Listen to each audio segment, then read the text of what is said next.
Hello everyone, welcome back to my channel.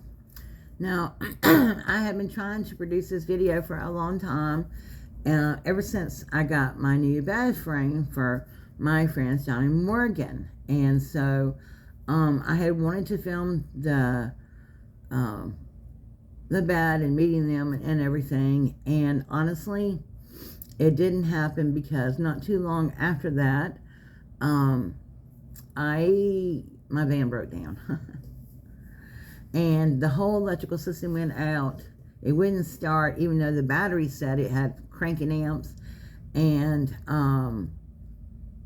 so I really wasn't sure what I was going to do. The radiator went out. I mean, I knew that there was a small leak in the radiator, but I didn't know what was going on with it. And the company, the car dealership that I bought it from, I found that issue before I even bought it, and they promised me that it would be fixed. Well, it's not been fixed. And they finally said, hey, look, we don't know much about Chryslers. We're going to have to send you somewhere else to get it fixed. So they did. And this is months. I mean, months since this has been going on.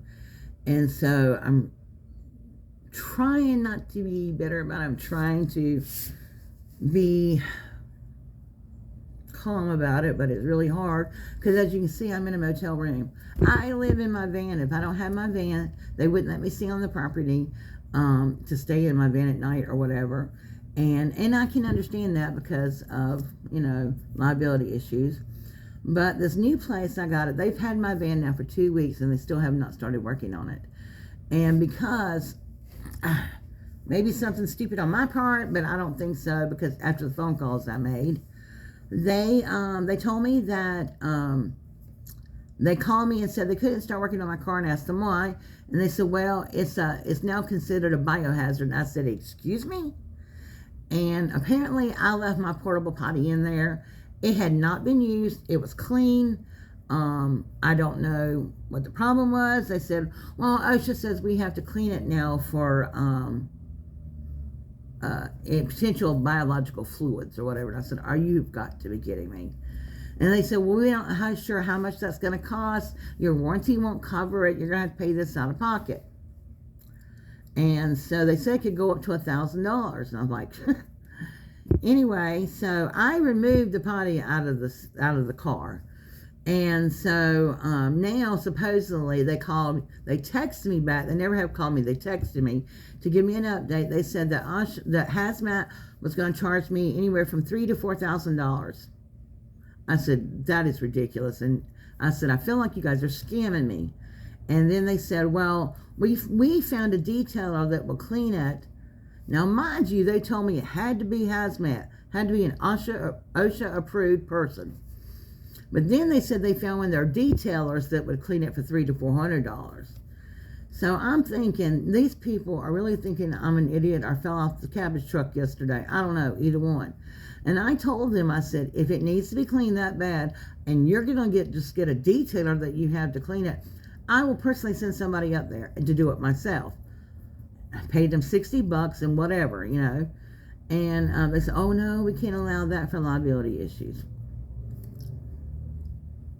I'll take this up at a later matter, but I need my van, so whatever. But then when I hung up with them, I called OSHA myself. And they said, ma'am, as long as that potty had been removed from the van, that's all you needed to do. You don't need to spend the money to clean up. And I said, could you please send me that in writing? So I'm waiting for a letter from them. And then I'm going to hit them with it on the back end. But then, so now they sent me another text message on Friday saying it will be cleaned on Monday, and they should be able to diagnose it on Tuesday. They already know what's wrong with the van. But anyway, I'm really trying to be nice here, y'all. I've had to bite my tongue so many times, and thank God I'm a Christian. Because if this had been my old self would have went off on these people a long time ago. I have contacted an attorney, however, And we're holding off because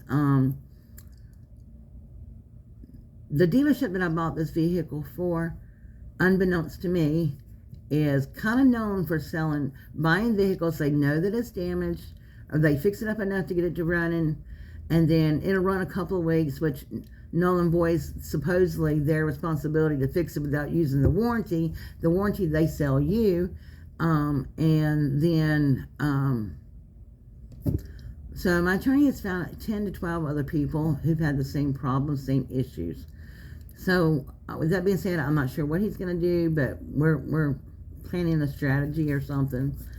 I just want my car fixed. I want my van fixed because I need it. Now, with all that being said, I'm not just going to complain on here, because you know what? I have been living in a vehicle this month for 2 years, and I have so much enjoyed it up until this point. You know, I finally bought a new vehicle this past July. I've had nothing but issues with it, and but it's going to be fixed one way or the other.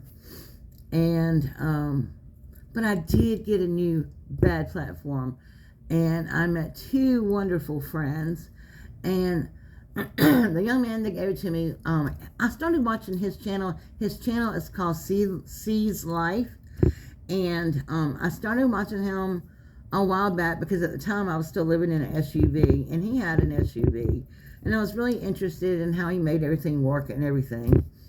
And then he met this lovely girl, Morgan, who they got married, and he needed a bigger platform. So he decided he was going to give it away. And unbeknownst to me at the time, they chose me. And they got in contact with me, and I was shocked because I've never won anything in my life. And they drove from Louisiana to South Carolina to give me this bed platform. And we met at a parking deck because I was unloading my van. At that time, I don't know, people say, well, I think you're getting a message that you shouldn't do van load. But at that time, I was at a friend's house, and I had left one of the van doors unlocked, and we were inside. I didn't hear anything. I had some kids get in my van. They took some stuff. I knew it was kids because they didn't take my Blue Yeti. They didn't take anything expensive, like expensive. They just threw everything around in my van, made a mess, took some clothes, I think. They took my winter jacket. So I hope and pray that they got some use out of that jacket, because obviously they needed it. And so I was at this parking deck because it had been raining, so I was at a parking deck trying to organize and straighten my van out before they got there with a bed platform. And so we met, made 2 lovely new friends, and I'm just thrilled to death with that. But because I don't have any footage, because while I was editing my footage for showing you my bed platform and stuff, that's when the power system in my car went down, and I had my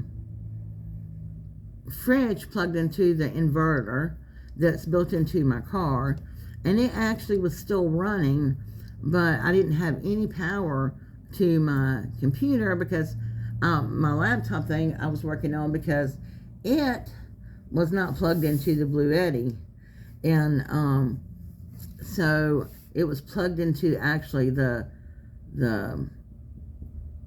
charging unit in the front of the car, in front of the van. And so it died, and halfway through uploading and stuff, I lost my video footage. So what I'm going to do, and please guys, I ask you to please click on the link below and check out the video that was made on the day that I got my bed platform. And then while you're there, make sure you subscribe to C's Life, Tina John's channel. They just had an awesome video from Whistler Mountain where they went snowboarding. Beautiful scenery and stuff. So please go do that for me. And just, and if you haven't subscribed to my channel yet, I promise it'll get more interesting. Go ahead and hit that subscribe button. And guys, give me a thumbs up. I'm trying to get this channel and working, you know. I'd like to grow my channel, and I'd like to be able to get on the road. All right, guys, I will see you all later. Thank you for those who have already subscribed to my channel and watch. And I will see you all later. God bless. Have a great day.